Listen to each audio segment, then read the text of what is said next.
Hey team, welcome to episode 82 of Transition Talk, where we talk about dental transitions and how to navigate the sometimes messy path to practice ownership. We have a special episode for you today. Charles and I teamed up with a co-host of the Accumulating Wealth podcast to record live at the Cain and Associates 31st annual meeting. This episode is all about answering the question, what is my practice worth? And we dive into different factors that can affect a practice value, all the good stuff. It was originally published on the Accumulating Wealth podcast. And so here's that episode. Enjoy. Welcome to the Accumulating Wealth Podcast. I'm Judson Crawford. And I'm Hunter Satterfield. We are CPAs, wealth advisors, and partners at Cain and Associates, a financial services firm here to help business owners navigate the decisions they face every day. So I'm excited. Today we have a special treat for everyone. You betcha. Last episode, we told you all about our annual client meeting. The meeting was last week, and really it was a fantastic time for our clients, their guests, and us as well. While we were there, we got a chance to record a live podcast episode discussing a question that is always on the minds of practice owners. What is my practice worth? Yeah, and to help us out in the discussion, we invited two of our favorite people, Christy Ratcliffe and Charles Loretto from NDP, to join us. So now, coming at you live from the Star in Frisco, Texas, here's episode number 122.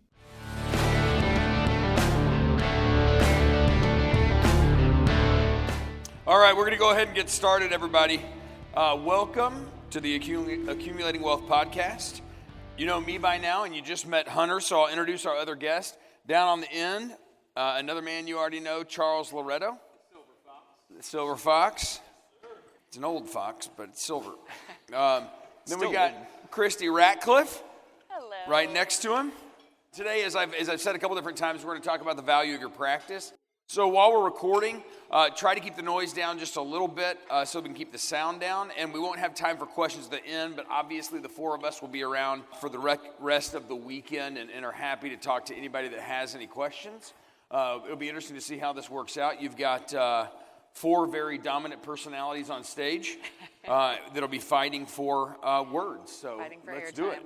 Yeah, and we do have, of note, we have not only Judson and I have a podcast, Charles and Christy also have a podcast, Transition Talk, which is excellent. I know some of you have listened to it, focused specifically on business transitions, both private equity and also a traditional sale as well. So that they are professionals, everybody. Professionals here with us. Well, I think the best place to start, the topic of this episode is what's my practice worth, right? It's a very hot topic. It's a question that we always get as advisors by our clients. And so we want to bring the experts on to sort of go through this. And I think, Christy, let's start with you because the concept of what's my practice worth, I think a lot of times doctors are like, oh, it's 80% of collections or whatever else. I mean, there's more to it than that, obviously, because each practice is unique and different. Can you go through maybe a little bit of what goes into a practice valuation? Yeah, absolutely. So, at the end of the day, it comes down to two things. If you've heard me speak at any practice transition seminar, or you've talked to me at any point in time, risk and profitability are what drive your practice value or setting a market price. So when I say that, meaning profitability is number one, that's what these guys are great at, but what is that bottom line, and what is that after I've added back all the stuff that you're running through from a tax planning standpoint, like the true profit and true cash flow for your business, okay? That's what we're going to try to hone in on from a valuation perspective. Clearly, the more profitable, the more valuable. From a risk perspective, it's a little bit more unique, and it really is based on your practice, right? Where are you? What's your specialty? How do you get your patients? How new is your equipment? All of those things are going to kind of tie in together to actually kind of drive a value. But I think I've heard Charles say this. We've said it on Transition Talk. What your practice is worth is ultimately kind of what someone's willing to pay for it, right? And I think that that's something that is sometimes a hard concept because our practices have a lot of intrinsic value, and there's more to it. It's not just a number on a page. It's not just a transaction. But, I think there are ways we can definitely, increase that and educate about what is my practice worth, because it is more than just that 75% that we hear thrown around as a rule of thumb. I'll piggyback a little bit on that, Christy. First, as I go around the country and speak, people come up to me and say, hey, I love your podcast. Like, oh, great. Transition Talk? No, the one with Hunter and Judson. Aww. You sure they don't say Hudson? Hudson. These guys are awesome. Thanks for doing this and inviting us to this. So Christy and I, of course, work together in this business of value and helping young buyers and established doctors with their transition process and goals. And Christy's team is amazing, but they're really focused on those numbers. And I'm kind of big picture. I want to be able to see these little things that the buyer is interested in, and certainly you as a seller. But if it's a location, the location could be rural America. The location could be, DFW, and that is so important to basically understand. If there's a high demand for people that want to be in that area, that's absolutely, super important. It could be rural America, it could be a surgery practice, and that practice may actually not have any value at all. So you just can't take these percentages and just an EBITDA number and somehow just say, well, that's going to be the value, and that's what we're going to count on. So it's just, there's more to it, than just the number itself. Okay, so you both have talked about cash flow being the ultimate determinant of a value of a practice, and I think that everybody here wants to get the most out of their practice when it's time for them to sell. So, without being too simple, how would somebody in here increase the value of their practice? The first thing I always do when I'm either looking at with a buyer or a seller is, this is a great group because you obviously have a great financial planning team, you have great CPAs and accountants, but for the rest of the country that's not educated with their advisors, I always start first with, you got to understand your financials. You have to have an amazing accounting. You got to understand fixed costs and direct costs. You got to have your team costs dialed in to that percentage by your specialty. If that's a GP practice, our goals are 23 to 24%. Could be an orthodontic practice, $2 million, we're targeting a 17%. We want to have really clear team goals of what our percentages are.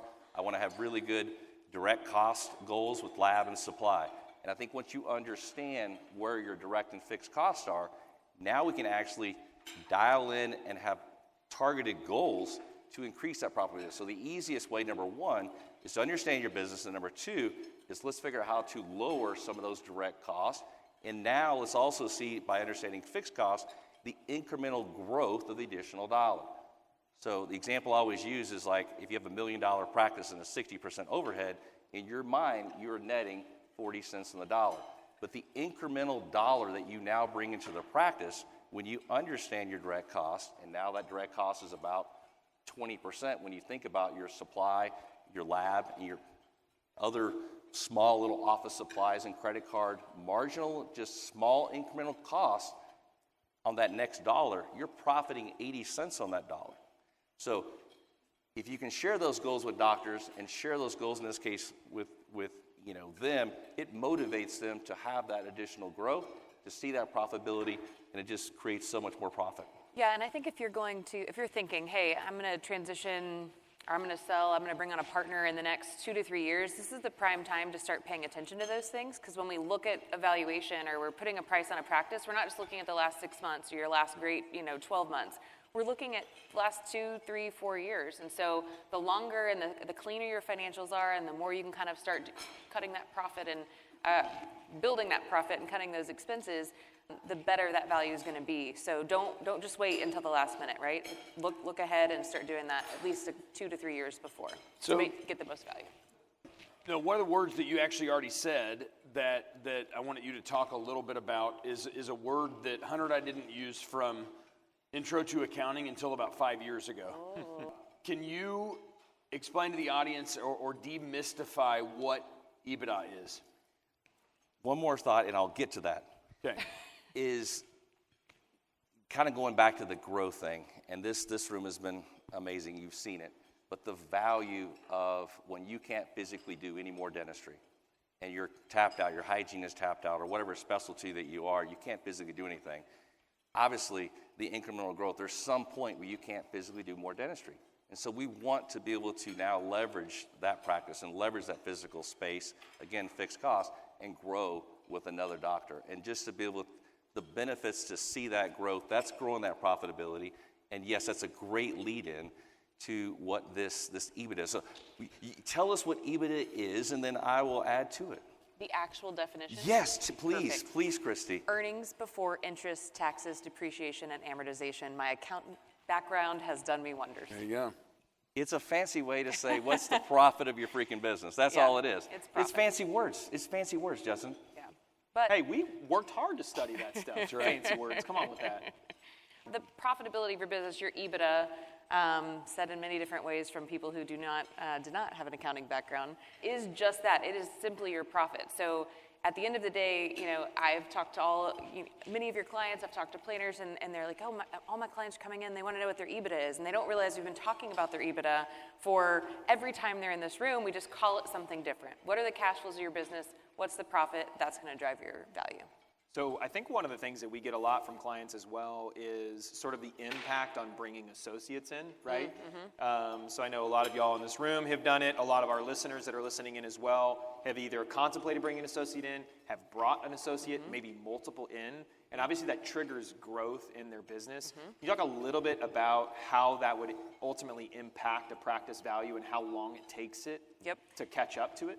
Yeah, so ultimately when we do a practice valuation, we are going to account for, let's say you had to hire an attorney or you had to finish out an op to bring on that associate. Those costs are not going to hurt you because we're going to say, hey, those are one-time costs and they're not going to happen again.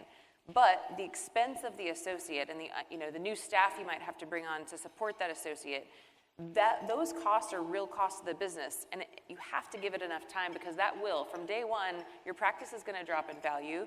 You're going to have a drop in probably cash flow as an owner. So you have to give it time for that associate to see the growth, to see the buildup over time so we can actually capture that value back. A lot of times we'll do a formal valuation for someone and it won't be what they thought it should be because they made a bunch of investments in their practice. And my answer is, yeah, I agree. It's probably too low. We just need more time to actually see that value and see the investment that you've made in the people, the associate, the office kind of actually build out. So it is a hit to the value initially, but long term, you should see substantial increase in value with the substantial increase in growth and then making that practice more efficient. Well, I love it how when the associate joins the practice, how they just automatically assume that it goes from $1 million to $1.3 million, that now owner is pocketing $300,000 because they have personally grown the practice.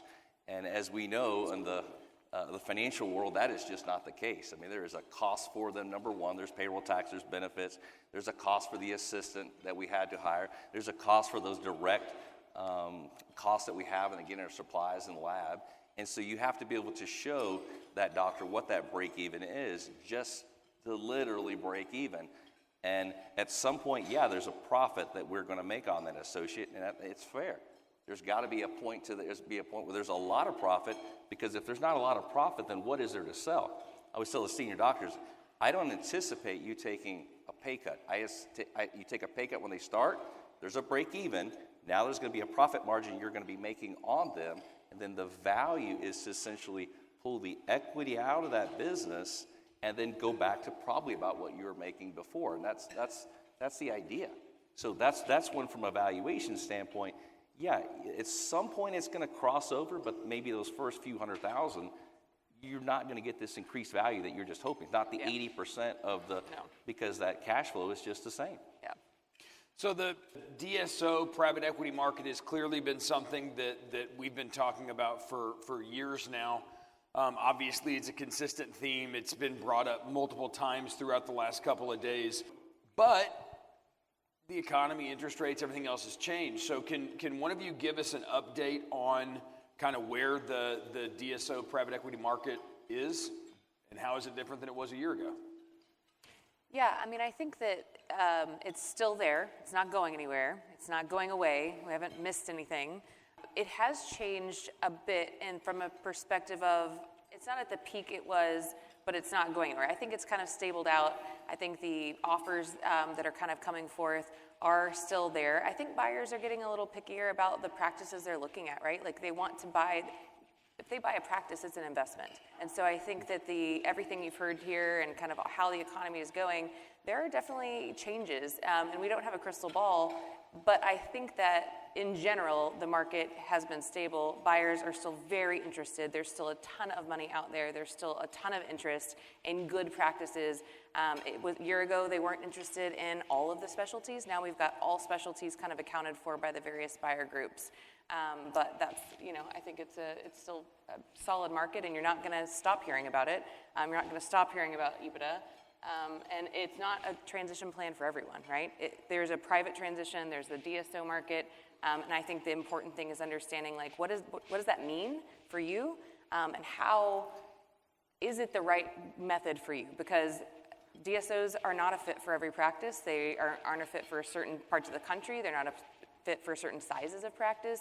If you're looking to retire in 2 years, it's not a fit for you, right? They need a longer-term partner. And so I think it's just important to consider all the factors there. Yeah, and I think one thing that's interesting about that, the whole concept of it's not a fit for, I mean, when we have clients that are like, oh, it's the growth of corporate dentistry is going to continue to take over and it's going to monopolize everything. At the end of the day, I mean, I can list right now 60 of my clients that are not going to do that. There are a variety of reasons, whether it's their area they're in or their exit strategy or they're bringing their son or daughter into the practice. And so there will remain that component of dentistry that remains sort of on that private side and doesn't go the DSO route. Now, one thing I think is interesting is, I mean, you referenced a little bit of this, but what is the impact of the values that are occurring in the DSO marketplace and private equity marketplace? What is the higher value of those? How is it impacting if they just transition to a single doctor? So I would say they're two completely separate markets. When we see the impact of one on the other is based on where you are geographically, right? If where you are, there are a lot of corporate, a lot of consolidation, then your practice value is going to be impacted, and it probably is going to go potentially down, because a new buyer coming in is going to say, hey, like, there's a lot of risk here. There's a lot of consolidation, and like, how am I going to support this practice, and I can't compete.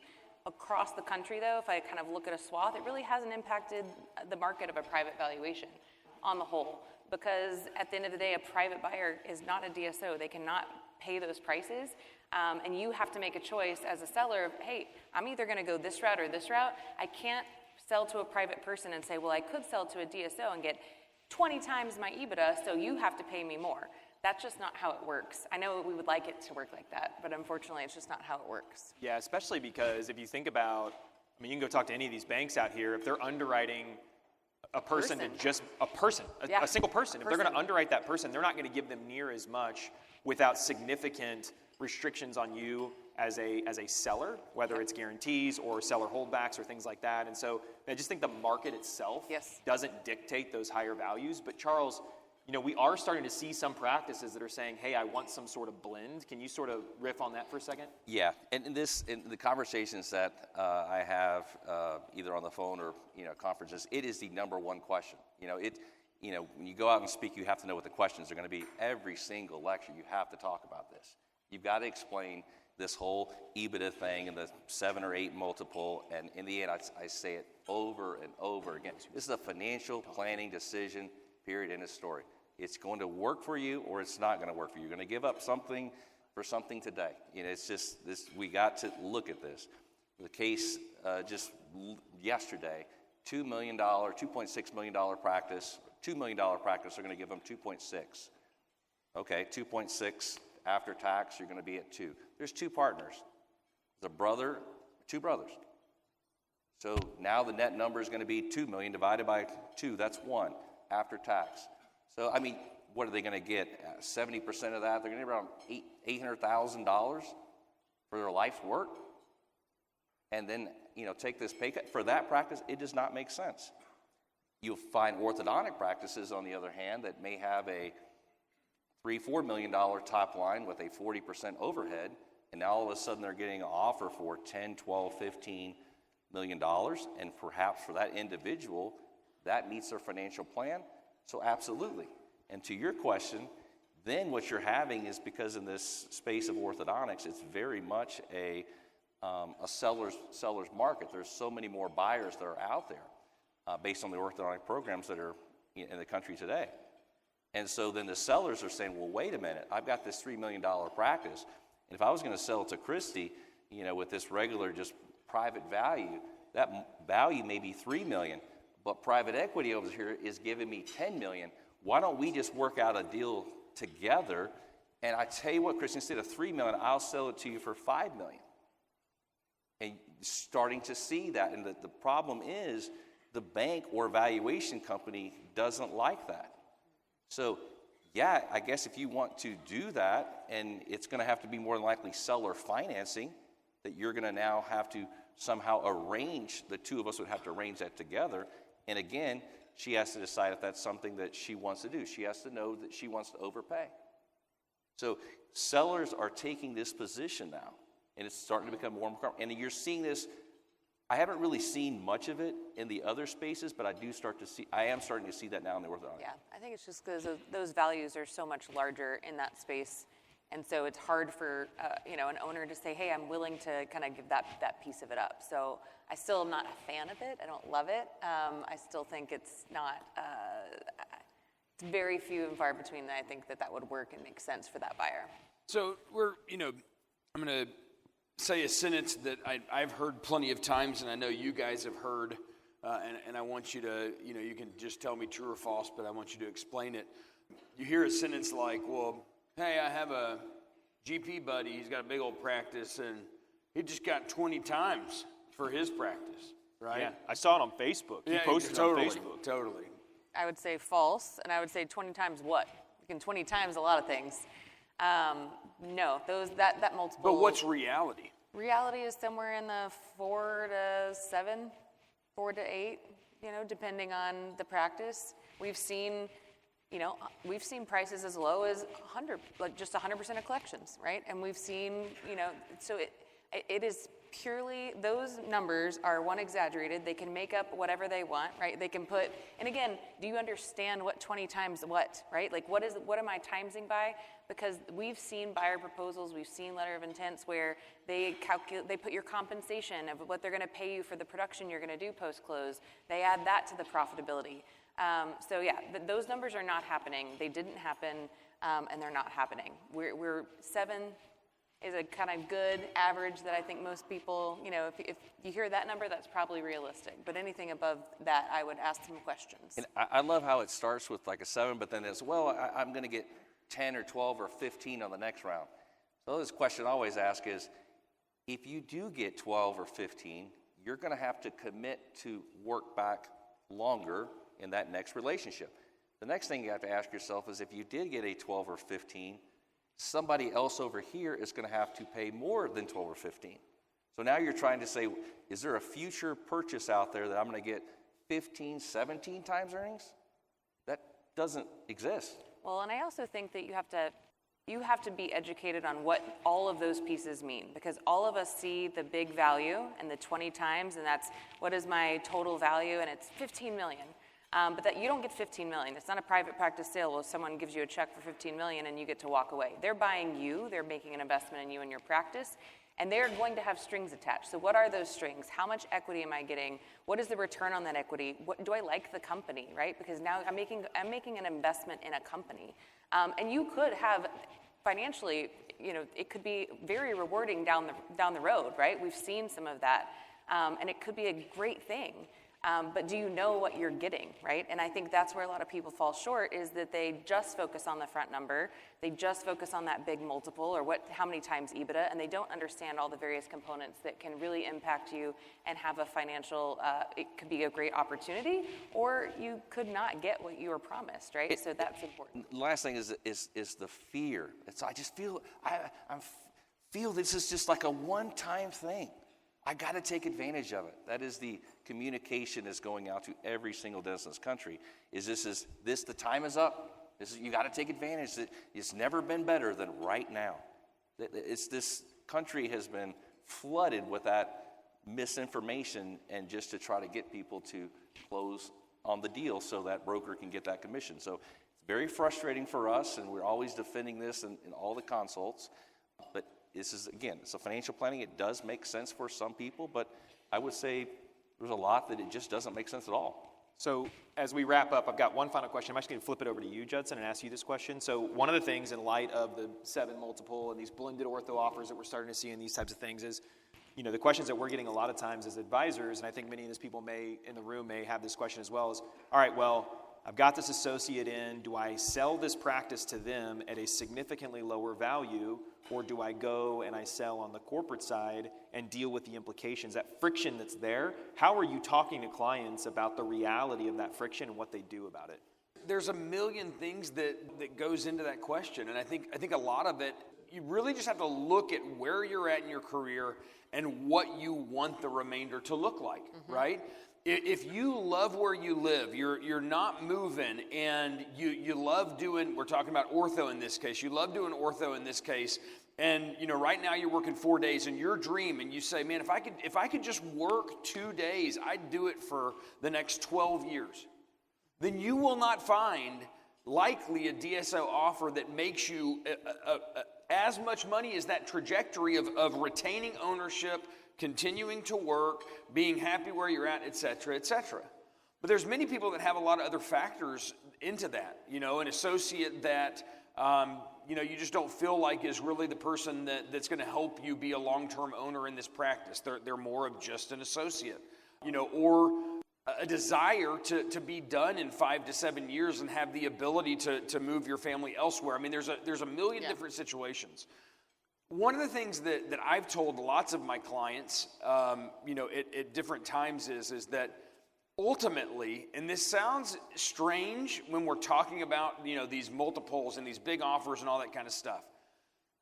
I would say that to a T, every time I've had a client that has transacted with private equity, there is a reason outside of just money that makes sense for them. 100%. Right? Non-financial reasons a are non-financial primary. reason. Because honestly, when it comes down, if you're just looking at money to money and you've got 5, 7, 10 years, you can justify it either way, right? As I told one of my clients one time that was having a really hard time with the decision, who did actually end up selling to private equity, I said, your financial plan is going to be good either way. You have to decide what you want your next 5 and 7 years to look like. And for this individual, he had failed associateships in the past, and he had some exhaustion around that, and decided to go the private equity route. I've said it twice, I'll say it 500 more times. I think that the best thing you can do is be educated about all the various components and what you internally want, and then figure out how to get there, right? NDP, 7 pillars, Cain Waters, we're all about education and making sure that you understand what you are going to get into and what that looks like and what the impact is to you. Money, yes, always matters, but all of the other pieces of your puzzle, why do you want to do this? That is where we'll end up every time. It's the first question we'll ask, and probably the last one, and something we'll have to remind you of throughout the process. Do you remember why you said you wanted to do this? This is what we're trying to accomplish. So. Well, it's funny. Last night at our vendor dinner, Steve Cain came up to Hunter and I, and where is this going? Where is this story going? No, anyways, he came up to us, and we were laughing, and he was saying, you guys used to make fun of me because, I used to walk around the office with a cart with these clear bags and toothbrushes, and that's very true. We did make fun of him. But,